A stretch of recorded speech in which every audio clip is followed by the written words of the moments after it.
যে গ্রামটা থেকে এলাম 2021-এ ভোটের পরে 45টা বাড়ি ভেঙেছে। এই গুন্ডামি বন্ধ হওয়া দরকার, গণতন্ত্র প্রতিষ্ঠিত হওয়া দরকার। এখানে বিরোধীদের কোনো জায়গা নেই। আজকেই এখানে আমাদের আইএসএফ এর লোকেদের সঙ্গে গন্ডগোল করেছে। আমরা আইএসএফ এর নীতির বিরোধী, কিন্তু কোনো বিরোধিতা করা চলবে না। যে গ্রামটা থেকে এলাম 2021-এ ভোটের পরে 45টা বাড়ি ভেঙেছে। এই গুন্ডামি বন্ধ হওয়া দরকার, গণতন্ত্র প্রতিষ্ঠিত হওয়া দরকার।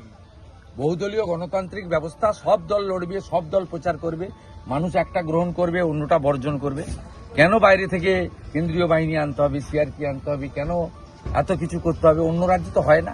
বিজেপি এলে আমরা এখানে 23-এ পঞ্চায়েত জিতেছি, নন্দীগ্রামে কোথাও গোলমাল করতে দিইনি। 24-এ লোকসভায় জিতেছি, কোথাও গোলমাল করতে দিইনি। কেউ যদি অন্যায় করে তার জন্য থানা আছে, আইন আছে, বিএনএস আছে। কেন আইন হাতে তুলে নিতে হবে?